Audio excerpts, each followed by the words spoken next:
From news and views, issues and opportunities, we'll have in-depth conversations with decision makers to find out what they know and what they think. I'm Rico Hizon, inviting you to join the exchange because your business is our business. More than 40 million Filipino children safely locked in their homes for 20 months amid a raging pandemic. Amusement and recreational centers once teeming with parents and children turned into ghost towns, denying businesses revenues from the so-called kid economy. But the leisure economy is slowly coming back to life as government removes age restrictions. With children out and about, the key is to strike a balance between keeping them safe while letting them live their life. The vision for a safe and vibrant space for children in our sweet vision.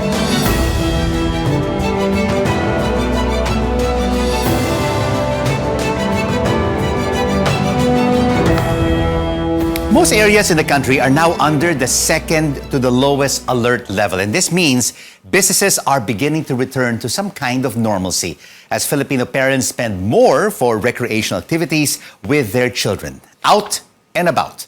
Will this help the economy pick up? Let's now have an exchange with Security Bank's Chief Economist, Dan Roses. Dan, thank you so much for joining us. How important are kids and the youth to our economic growth?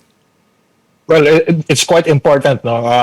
What we've seen in the lockdown, there's two major effects to it. No? The first is human capital impact. That's the longer-term impact. No? The second is the demand-side impact. So that's the near to medium-term impact, and that's the instantaneous impact given what the lockdowns has done, no, to families with kids. And how much did we lose, Dan, with kids at home during the 20 months of tough restrictions and lockdowns?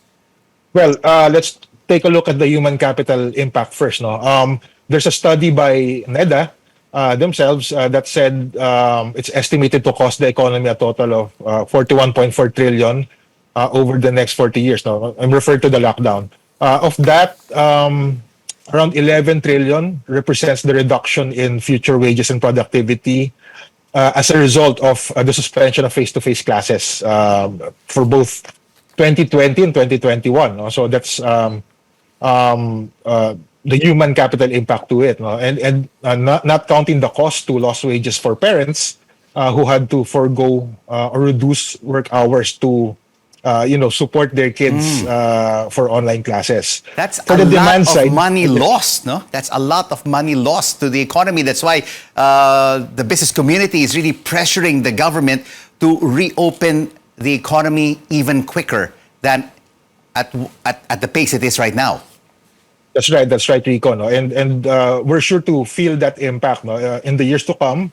We're not alone. No? I mean, I think a lot of countries who had instituted lockdowns will be feeling that pinch in the human capital side as well.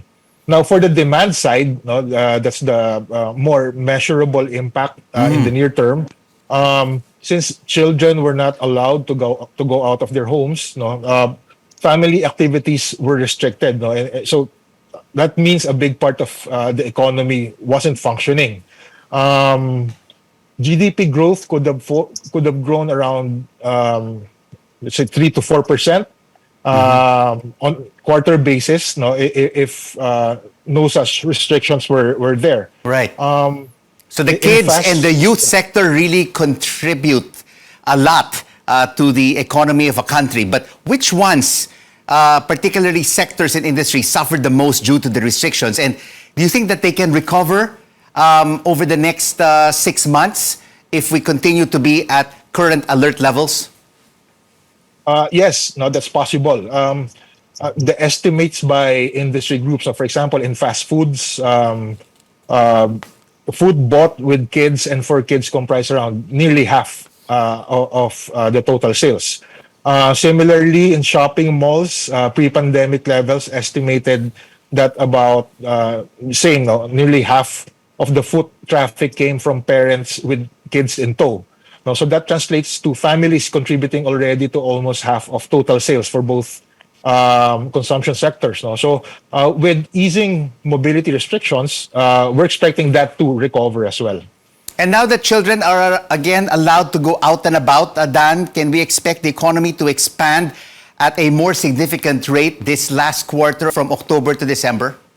Oh, definitely. No, a recovery in the private consumption will be key to the GDP growth. No, so consumption accounts for around 75% of GDP output. No? So the easing of restrictions in the fourth quarter will help bolster private consumption well into probably the first half of next year.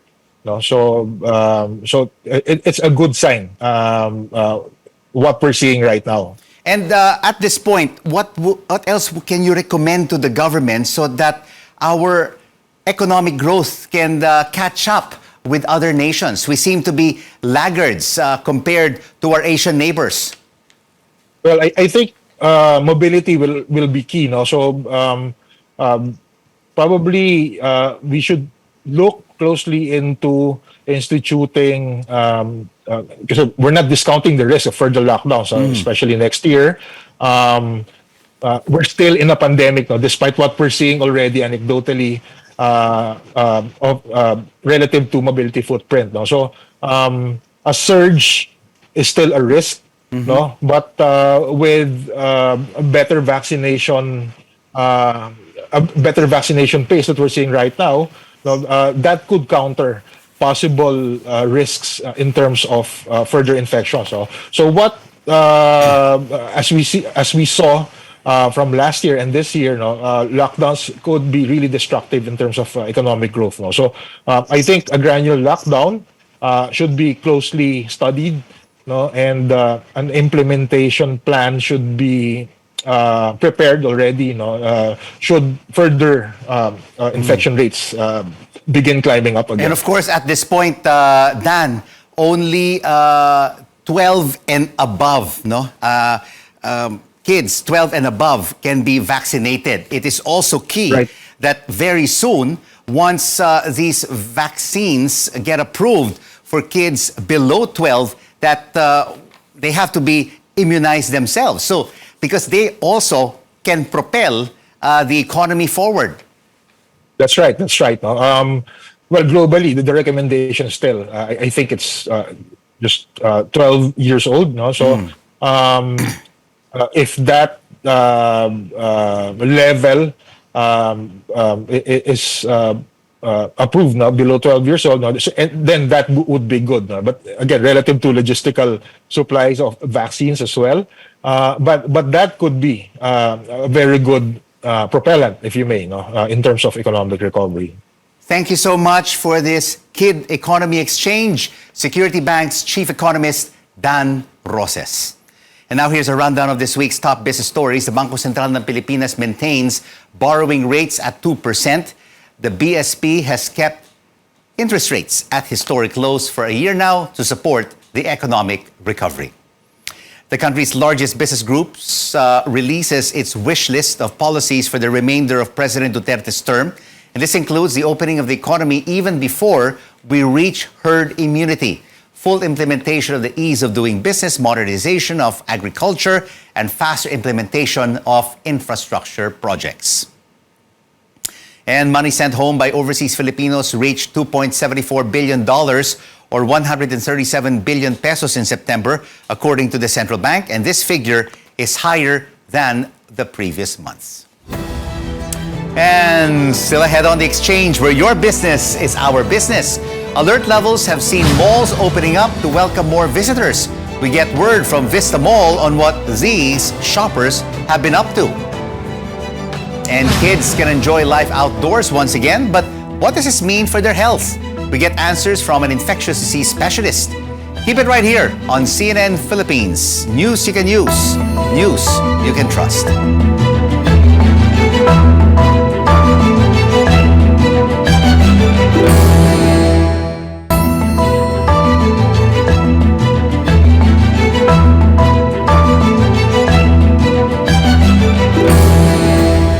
Glad you're staying with us right here on The Exchange, where your business is our business. I'm Rico Hizon. Under a more relaxed Alert Level 2, everyone, regardless of age, can now move around freely. a boom to once empty malls as they come back to life with shoppers. Vista Mall's Brian San Andres shared on The Final Word the behaviors and trends of excited visitors. A lot of people really missed doing the basic things that we were not allowed to do, or we weren't really allowed to do during the previous classification. So now people are enjoying simple things as buying cotton candies and like shopping for toys, or even just enjoying the cinema. So it's been a while since a lot of people, especially the kids, can enjoy these type of activities. San Andres stressed mall personnel remain strict in implementing safety protocols such as checking vaccination cards of adults accompanying minors. After more than a year, children are again experiencing life outside of their homes. While Filipino parents were glad, some groups can't help but be concerned, especially that majority have yet to receive their first jab. Let's now have an exchange with infectious disease specialist Dr. Chris Dumo and National Parents Teachers Association Philippines President Willie Rodriguez. Gentlemen, thank you so much for joining us on the exchange. Willie, let's start off with you. Ano po yung feedback that you've received from parents now that their kids are out and about, going out, and some of them are back in school? Okay, we have mixed feelings about this, no? Okay, some are afraid to let their kids go out, especially they still don't have the vaccine for the 12 years old below. But some are very are giving the kids freedom to go to the malls. Right. So, Doc Chris, you heard Willie, no? Mixed feelings among parents with their kids going out, especially those below 12 years old who now can play, eat, mingle, and go back to school. So, what should they be doing to keep themselves safe? All right. So first and foremost, for children, especially those like delinquent children and adolescents. No? So for the adolescents who may be accompanying the children together with the parents, it's important for them to be vaccinated as soon as possible, and you stick to the schedule so that you are fully vaccinated after your second dose of vaccine. And fully vaccinated means 2 weeks after the second dose. Now, for the children below 11 years of age, hindi pa kasi approved ang Pfizer here for vaccination in this age group. So when that is yet to be approved, we strictly caution them to stick to the usual protocols, mask, donning of masks, and of course social distancing. Now, our advice really is if you really don't have to do anything in the mall or otherwise, please don't go kasi we really opened up the malls only for, well, partly science, but mostly economic considerations. So let's be very careful about going to the mall if for this particular age group. Absolutely, Doc Chris. And now, Willie, Doc Chris, let's listen to some kids. No, we asked them where they would want to go now that more establishments are open. Sa mall po, tsaka po sa mga beach. Dito po sa may park, sa may luneta po. Diyan po sa Skyride, ang saya po. Ngayon na po kami naka-rides po ulit. Sa mall po, magmasyal-masyal lang po. Tapos, bibili po kami kahit ano, tapos pwede rin po kami kumain doon. Gusto ko pong pumunta sa Luneta Park at saka sa SM po kasi po gusto ko rin pong pumasyal at marami pa pong mapuntahang lugar. Ayan, Doc Chris, Willie, no, we heard the kids. They have so many things on their wish list, the park and even shopping centers. And Willie, there are calls to not allow children below 12 years old in malls and public places. Do you agree with this? Yes, I agree. Yesterday there was a vaccine for students in Mall of Asia. I saw a family where there's an infant toddlers, don't have face masks, which is very high risk and vulnerable for infection. When I asked them kung bakit andun sila, wala daw pag-iiwanan ng mga magulang. So some kids stay in the isolation areas ng Mall of Asia. So toddlers should not be allowed inside the malls. Pwede sila sa open area. Wait na lang sila na magkaroon ng vaccine for 12 years old below. And you know, Doc, you said it earlier, it's difficult also for kids 12 years old and below to go out and about because the Food and Drug Administration has not yet approved any type of vaccine for this age group. So what would be your advice to parents here? Do you agree that they should just basically stay at home? Yes. No? So basically, if you have to have your children go out, you have to first ask them, why do you need to go out? No? So unless absolutely necessarily, stay na lang sila sa at home. No? Now, if you have to go out, then the best choices would be the ones that are open air, not the malls. Precisely, not the malls, just the open air areas. I think the park and other malls who have open spaces, I'm not endorsing any of them, I don't know much of them anyway, would be good places for them to go to, but just not go inside enclosed spaces. And Willie, if your child is 12 years and above, they should really get themselves vaccinated first before they go out because the COVID virus is still out there. You know what? I have a friend whose son was not vaccinated. He was 17 years old and he died of COVID 2 months ago. Really sad story. So before they really go out and mingle, they really have to get themselves vaccinated. Yes, no, okay. Most of our PTAs are with the contact tracers, no. Mas maraming cases ng mga bata ngayon ang tinatamaan kaysa sa matatanda.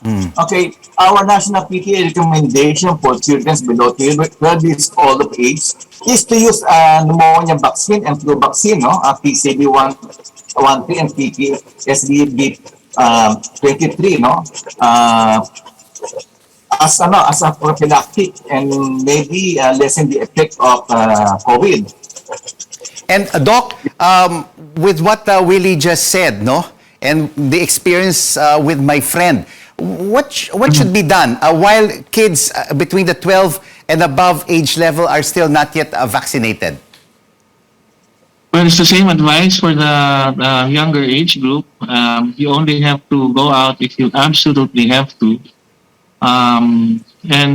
Secondly, prioritize your vaccination because similar to adults, it's the unvaccinated who is at least 10 times likely to have COVID compared to the vaccinated ones. So even for vaccinated persons, if you absolutely have nothing to do outside of the home, then don't do it.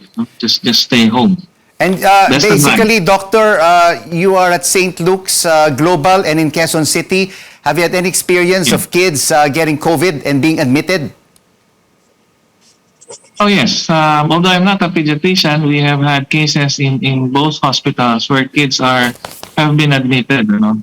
But by and large, well, at least for this particular phase of the pandemic, adults outnumber the children. But now that adults have been vaccinated, well, for a significant portion of the population, we're now seeing more kids being admitted and having COVID. So if we continue to do this, allowing our children to go to the mall, because it's Christmas time, we will surely have another surge and it will look different this time. More children probably than adults. If there will be a surge among the kids and the youth, do you think our health system can handle an outbreak among children? No.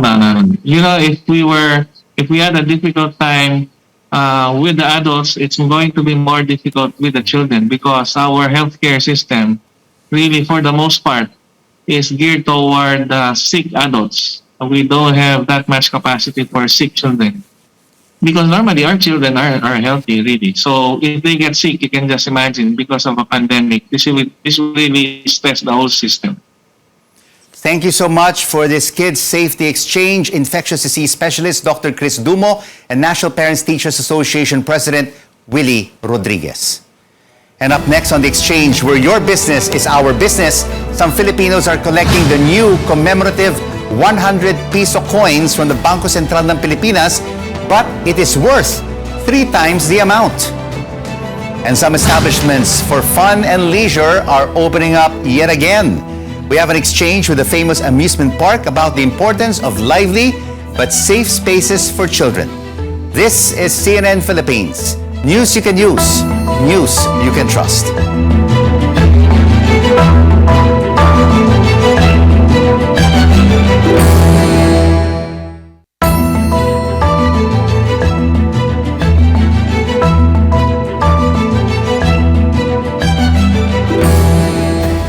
Glad you're staying with us right here on The Exchange, where your business is our business. I'm Rico Hizon.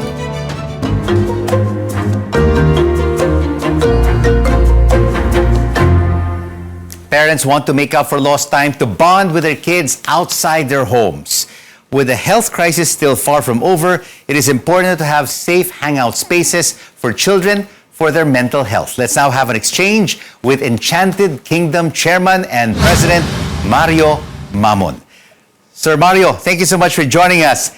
Now that you have reopened, parents have been bringing their children to amusement parks like Enchanted Kingdom. What did you see on their faces when they entered the amusement park? We reopened last November 6 and 7, the first weekend. But at that time, we were still on alert level 3, so wala pa tayong mga children and people lower than 18. But this is the first weekend, tomorrow, wherein we will have the younger set.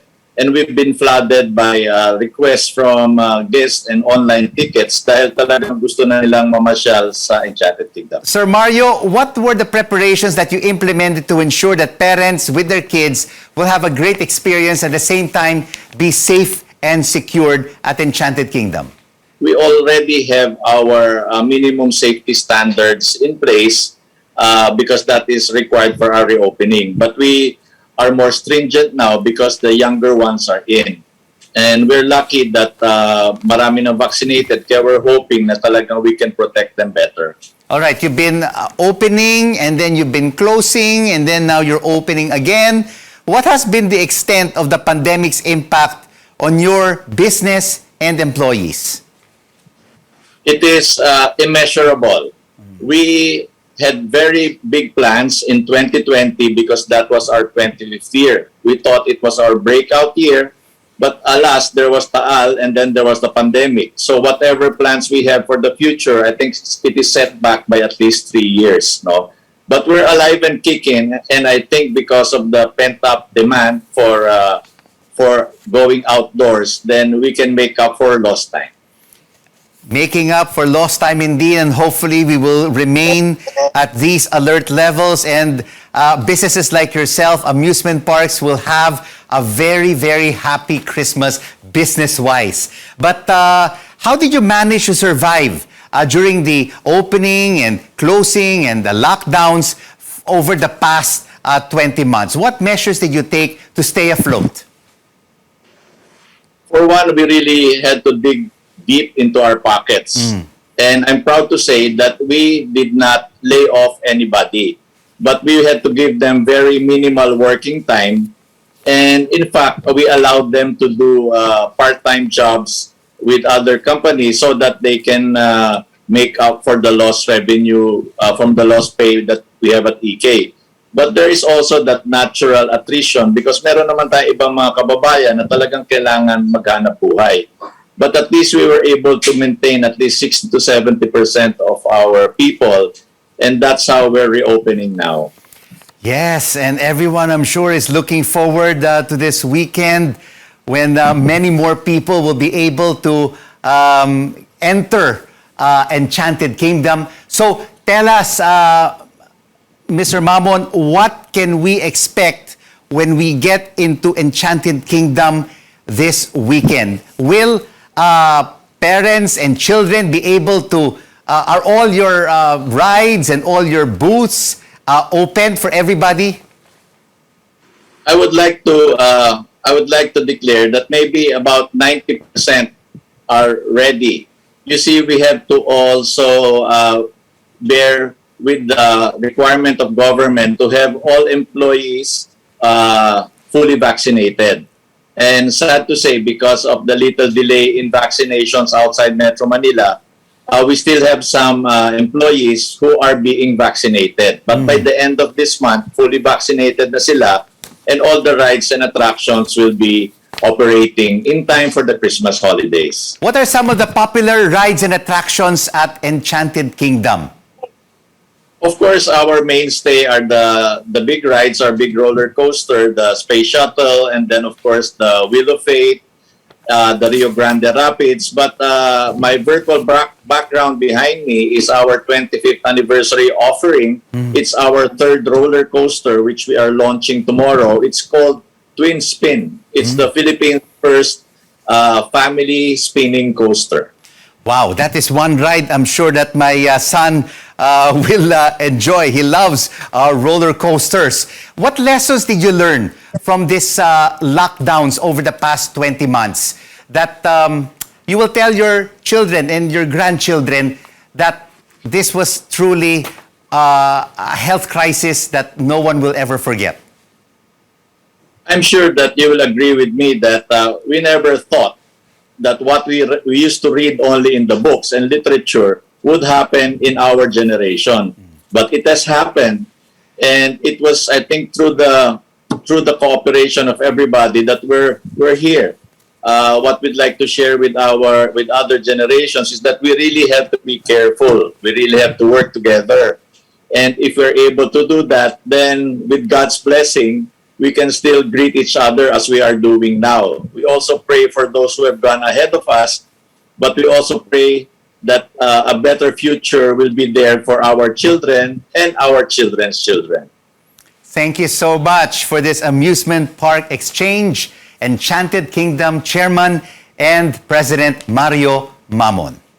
And before we go, let's take a look at the Bangko Sentral ng Pilipinas' newest set of commemorative coins. This latest collection features Filipino heroes Teresa Magbanwa, a woman who led troops in the Visayas during the revolution against Spain, Mariano Ponce, one of the founders of La Solidaridad, and General Emilio Aguinaldo, the first president of the Republic. These 100 peso coins were sold online through the BSP store at 350 pesos each and were immediately sold out. And this is the exchange. We make sense of the facts and the figures and the ups and downs of the business cycle because your business is our business. I'm Rico Hizon. Thanks for watching CNN Philippines. News you can use. News you can trust.